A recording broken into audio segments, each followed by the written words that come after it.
Hey everyone, Lotus Prince here. It is time for a Q&A. Haven't done one of those in a while, so I'll be brief. I got your questions right here. I'm going to answer them. Let's see what we have. The first question is from Quinn. How much research do you do on a game when you make a Let's Play for it? I know you look up how long it is and sometimes follow a guide when playing. Do you look at a walkthrough to find good endpoints for installments, or shoot for a specific amount of time on a recording, etc.? Good question. Usually I do just look up how long a game is and look for walkthroughs for it. I don't usually actively look for times to end the installment as far as area in the game, unless if I happen to come across something that makes it clear that this next segment is going to take a long time and I've already been recording for this long, maybe I'll stop then. But usually I try 30 to 60 minutes. I try to cut off at 60, but sometimes if I die a bunch of times I'll go over and I have to pare it down. But I usually try like 30 to maybe like 50 minutes. I've clearly gone over and I cut installments in two, but that's around what I go for, like, oh, it's been long enough. Or if I'm playing a game with save points, how long is it before I get to the next one? Short enough? Alright, I'll go a little longer. Too long? We're cutting it off here. That's pretty much how I do it. WolfMoon23 asks, having played such a wide range of games, both new and classic, which game has had the most significant impact on you personally, and why? That's honestly tough. I don't usually think of games having a significant impact on me. Probably most things I played during my more formative years. I can have a game wow me now, but the stuff that really sticks with me is the stuff that I played when I was most pliable in the brain, if that makes sense. So that would be during my, I don't know, preteen and teen years, probably. So, I still have a love for Sonic the Hedgehog 2, Resident Evils, Silent Hill 2, that kind of thing. Although I will say, The Last of Us 1's ending still sticks with me. That's one of my favorite endings in a game ever. And I don't mean the ending sequence, I mean the end of that game. Like, that was amazing. But, like, a big impact on me. I don't know, like, wow, man, this is going to change my life. I don't know if I necessarily go that far. I can remember particular parts of things that have stuck in my head, like the bathtub jump scare in Eternal Darkness, or Metal Gear Solid 2's meta stuff like that, I guess. Additionally, has any game influenced your personality or the way you live, not the way you live life, the way you view life? Probably not. I mean, if it has, then I'm not aware of its subtle influences, I guess, but I want to say probably not. Although I can understand certain, I don't know, like JRPGs with their heavy political messages. I see this one bandied about every so often that I think it's from Final Fantasy Tactics. I don't even know if it's actually from the game or not, if it's a meme, but it's something about trickle-down economics, which makes me think it might be a meme, because I don't know if that would be in a JRPG. But it was the character saying something like, oh, the only way it trickles down is from the blood of the rich, or something like that. If that's a real thing from the game, I could see that, like, a kid might be like, okay, but I could see it retroactively becoming impactful later. But I don't know if I've had a game impact the way I view life. Can you share your process for selecting and preparing games for your channel? What do I feel like playing? I've played a bunch of long games lately, maybe I should do a short one. Or I've really been looking forward to this one. Or it's been a long time since I've continued this series, maybe I'll do another game in that. It's usually just kind of what I'm in the mood for, or if there's something new and I'm excited about it, maybe I'll go for it, but it still takes me a while to actually get to stuff, because every other game that I play is a Patreon selection, which also spices up the variety. Gaze21X. If I remember correctly, you're a teacher of some kind, so if you could take one of your hobbies, anything at all, and use it to make a living, which one would it be, and or would you even want to? On one hand, I wouldn't mind taking this and making it a living, but on the other hand, if I were to do that, I probably would be a lot more beholden to internet trends and streaming a game the moment it releases and stuff like that. So then I would become more of the the secondary the secondary power in my channel, even though it's just me and I'm the one making the decisions. The Magnus. What's your favorite horror game, be it for atmosphere, gameplay, or story? Uh, Silent Hill 2 and Eternal Darkness are up there, both for story and atmosphere. Gameplay. Resident Evil 2, the gameplay is good. It's more action-oriented than Resident Evil 1. Resident Evil 4 has very fun gameplay. It tones down the horror, well, I don't know. It still has its horror, it's just not fixed camera like, aha, from around a corner, they scared me. So it's a different kind of horror, I think. Dead Space 2 I remember being very good. Fatal Frames are classic as well. There's a bunch of really good stuff. The Buried Sorrow. You wear the Alice shirt a lot. Does it have a special meaning to you, or did you film everything in one day 20 years ago? Yeah, this is all old footage. I recorded everything in like 2010. I am such a preparer.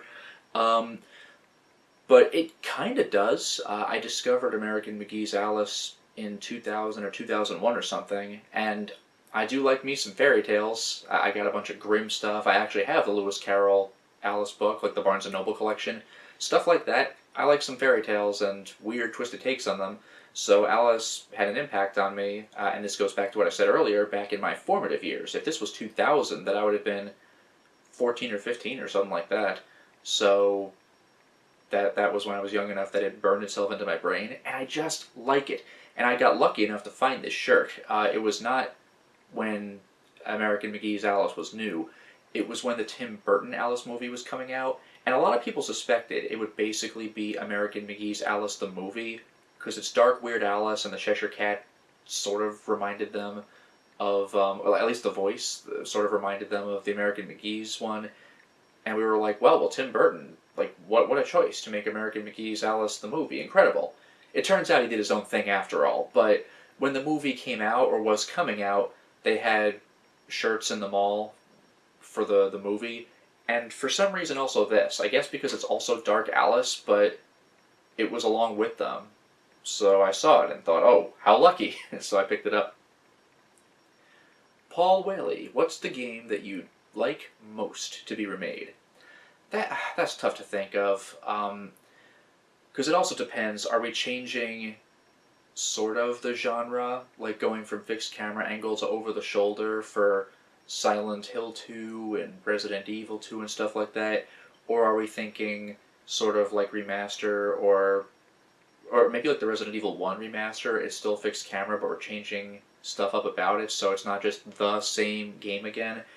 I don't know. I don't usually think of, oh boy, I sure would like a remake of this game. Maybe something like, I've seen this bandied about on Facebook every so often.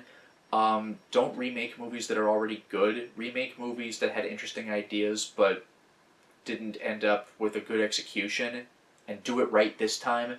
So, I don't know, like, I don't have a particular passion for a remake of something, but maybe something like Quest 64. I kind of like that game, but apparently a lot of stuff was left on the cutting room floor. I was about to say the questing room floor.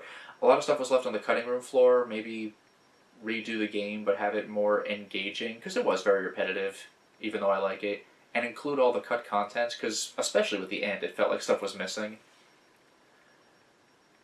Neon Wave 1. Is there a game you wish you could own, or do an LP of, but for one reason or another can't? That's tough. Most games I probably could theoretically do a Let's Play of, unless they're really anti-Windows 11 or something like that, or it's on a console that would just be a real pain to either get or even emulate. Like, if there's a game I wish I could own but can't, probably something expensive that I missed my opportunity to get, but can't. even if I were to emulate something, usually a lot of games are on the table, but I'm having difficulty thinking of a game that I just can't do, unless it's something that's like Xbox Series, whatever the hell letter exclusive, because I don't have that system. Like something like that, I'm not entirely sure really. Elemental Hero Joe, what is your favorite fast food chain? I don't really do much fast food, so like I don't know, Burger King or Wendy's. Very vanilla answer, I know. Which enemy is your favorite in the Resident Evil and Silent Hill franchise, and why? Oh boy, Resident Evil. I do like the hunters and the lickers. They're just cool. They're annoying to actually deal with in gameplay, but they're just cool. Silent Hill, oh man, where do I begin, right? A lot of the bosses in Homecoming are particularly creative and grotesque. I rather like the dolls in Downpour, and I know I'm mentioning two of the lesser liked games, but those particular enemies are quite interesting. Um, I don't really think, wow, so cool, look at this cool design, but the abstract daddy in Silent Hill 2 is extremely clever in its design regarding its symbolism. Like when you know what's going on with it, it's like, wow, I kind of can't believe it made it into the game. Especially in the room you fight it in. Wow. Um, oh man. I mean, Pyramid Head's kind of an obvious answer, isn't it? Um, I know there's more than that. There's a lot of interesting variety in the Silent Hill enemy department. A lot of them try to copy Silent Hill 2, though. A lot of the Western games bring back the weird, sexy nurses, stuff like that, so I don't want to lean too much into that. Um, Even the lying bodies in the beginning of 2, because it's the first thing you see. That's kind of iconic in its own way as well. And the mannequins. There's a lot of creepy stuff going on in those games. And then, how did you discover American McGee's Alice? And which do you prefer between the first game and its sequel, Madness Returns? I discovered it because I saw it in a Best Buy. And it was one of those things where, like, do I buy that? Maybe next time. And then the next time, maybe next time, until I finally bit the bullet and bought it. And then I loved it. Now, which do I like more, the first game or its sequel? The first game has a much wider variety of enemy design, way more boss fights, so I like it for that reason. But the second game, I think, handled the story and symbolism better and gave you utility uses for your various weapons. I think overall I like the first game more, but the second is still very good. It's just most enemies are pretty much the same. That's the main downfall, and there aren't nearly enough boss fights. And if you read the art book, it's apparently because of... It was time or budgetary constraints. I want to say time. But the Dormouse and the March Hare were supposed to be a fight, and then they just weren't. It's stuff like that. Sorry if I'm mispronouncing this. It's Modi or Modi. Imad601. Have you heard about the Devil May Cry reboot, and if you did, what are your thoughts? Are they doing another one? Or do you mean DMC Devil May Cry? If there's another reboot, then no, I haven't heard about it. If it's DMC, then it's a very interesting, clever, and well-made game. It's just too bad that it seems to be embarrassed to be a Devil May Cry game. Have you heard about creepypasta horror games such as Slender Man? And if you did, do those things scare you? Fear of the unknown or being stalked. Yeah, Slender Man was incredibly famous when it came out, and then there's a lot of games that were made to be like it. Uh-oh, you're in the house, but creepy old grandma's chasing you. Don't let her get you before you get the things. Slender Man, don't let him get you before you find the pages. Do they scare me? Not really. What they do is startle me. This is one of those things, like this might just be a me thing, like the next generation might have a different opinion than I do, but I prefer generally horror games that are made in the style of the ones that I grew up in because those were designed to be scary. They had jump scares in them, but they were designed to be creepy and uncomfortable. And games like Slender Man or Five Nights at Freddy's, they seem to be designed with streamers in mind, because you're playing the game, it scared me, and you have a big bombastic camera reaction. Oh my god! Oof, I'm not ready for these games. Am I right? Thousands of viewers? Haha, ooh, that was scary, oh my god. So it's just not the same. It's just a regular mundane game until, they got me. So no, they don't scare me, they startle me, is what they do. And then you probably know cosmic Lovecraftian horror, and if you do, then do you think the next Doom game or God of War game should take place in a cosmic horror setting? Okay, I haven't played it yet, but doesn't the DLC for Doom Eternal go into that? I think it does, doesn't it? I'm going to play that at some point, but I thought it did. And I think you wrote this question before that recent Game Expo. I think the next Doom is in medieval times, which is kind of amazing. Do I think God of War should do that? No. God of War deals with gods and their mythos. I was honestly surprised enough that we're doing Norse mythology. No. So, okay, and keep reading. No, okay, no, you did see the trailer. That's what I get for not finishing the question. It says that if the protagonists of Doom and God of War can survive in such a setting, could they survive? Yeah, maybe. Do I think a God of War should be in a Lovecraftian setting? No.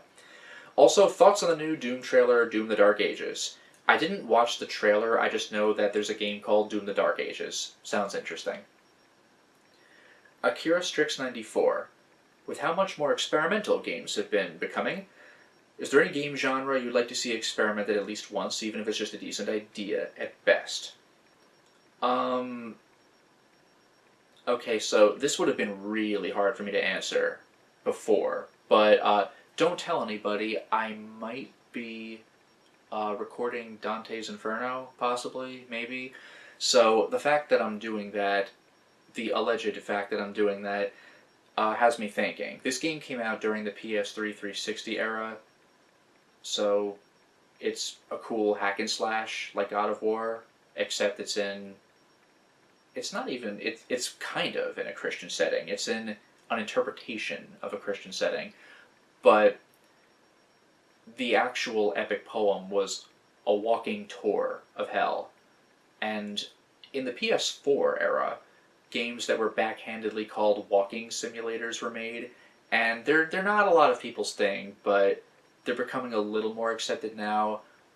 Maybe if you integrate some other stuff into them, it's not literally just walking, but you can pick up on stuff. And I've been told by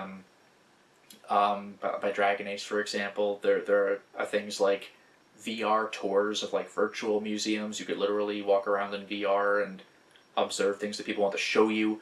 So I think it would be interesting to redo, well, not even redo, but just to do another Dante's Inferno, because it's been 700 years, it's public domain by now.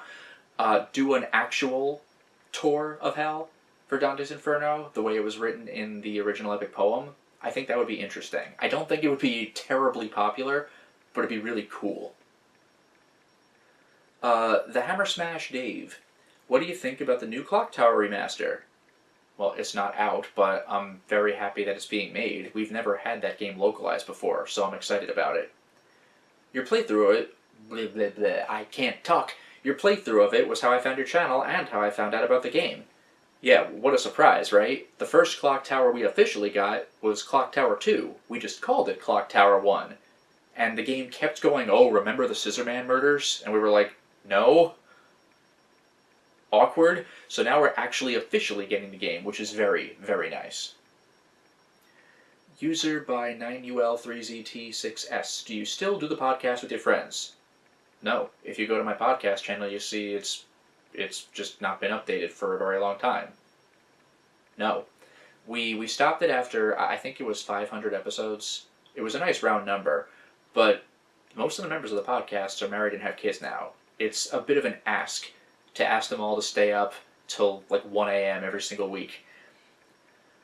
Zebraman 2005. Is there any game genre you absolutely hate with a burning passion? No, but there are... I don't even know if you call it a genre. It's a type of game, so maybe it's a genre, but it's not like fantasy, sports, it's not like that. It's more the games as a service stuff, where instead of you going to the store and you pay money, and the payoff is playing the game, Instead, you get the game, and the payoff is continually paying money at the store. For example, I quite enjoyed Puzzle Quest 1 and 2. It's this little casual, like, it's not match 3, but it's connecting things and like the puzzle stuff. It's actually quite fun. It's just a nice relaxing kind of game. Puzzle Quest 2 gave it more of a plot. It was pretty cool. So imagine my surprise when very recently, like a year or two ago, they announced Puzzle Quest 3, and the graphics were all 3D. I mean, okay, different aesthetic, but whatever. It's Puzzle Quest. And it was free, which got me a little nervous. And I started playing it, and the gameplay was alright, but there were a million different types of in-game currencies. There's, if you subscribe to this thing, then you get some of those currencies for on a daily basis. There's a constant storefront, like, in the game, and it just turned me off. Like, even free, like, I uninstalled the game. Like, I can't play this anymore. It just sucked the soul out of it. Like, wouldn't it be great if you could buy more stuff? No, it wouldn't. It would have been great if I could have bought this game. So, stuff like that, no. And MMORPGs, I don't hate them. I actually even kind of like them if I'm watching it, but I will not play them. For a similar reason, I want to buy a game. I don't want to keep paying for a game monthly. Even if the games are good. I hear Final Fantasy XIV, for example, is brilliant. Don't care. Plus, I like games that end. I know that ultimately their story mode does have an end, but you're supposed to keep playing it. Did you ever come across a game from one such genre that made you reconsider, even slightly, your previous opinion? Games as a service, no, because I just don't touch them. MMOs, I bought and played and enjoyed Phantasy Star Online, but it was on the GameCube, so I played it offline, so I wasn't doing the subscription. Excuse me, Tony9363. Favorite horror movies? I don't really watch that much horror, so I'm going to go with probably cliched answers. John Carpenter's The Thing. I actually really like In the Mouth of Madness as well. That movie's amazing, and people don't talk about that enough. And then Hellraiser 1 and 2. There are definitely parts of both movies that make me squeamish and I have to turn away, but conceptually, so cool. And then finally, Yancey has a few questions. Are there any games you're excited to play in your own time? Yeah, there's a bunch of stuff that I do play on my own time that I don't put on the channel. I just finished Mad Max, for example, on the PlayStation 4, which I held off for years on playing it because I was like, it's a movie license game. It's actually really good. It has Ubisoft levels of stuff to look for on the map. There's too much of that. But the actual story beats and the world building are remarkably well done, considering it's a movie license game. I heard that WB got George Miller's notes, basically, and used it. I don't think they credited him, so that's a whole other, like, thing about the company that made the game, but the actual game is way better than I really expected it to be. Also, I mean, you might have seen already by now, but I've started uploading boss footage from Stellar Blade. I don't think I'm going to LP that one, but it's a really solid Souls game that has some Sekiro elements to it and a Nier Automata aesthetic with the environments, at least in the first area, and the music is somewhat reminiscent of it, I think. It feels like Nier Automata, but instead of playing like a Platinum Games title, it plays like a Souls title, which is pretty cool. What game did you enjoy the most doing an LP this year? That's hard to say. I do enjoy a lot of the games. I enjoyed Resident Evil 4, which I'm currently uploading, because that's one of my favorite games of its era, and I haven't played it in very long, so it was nostalgic and fun.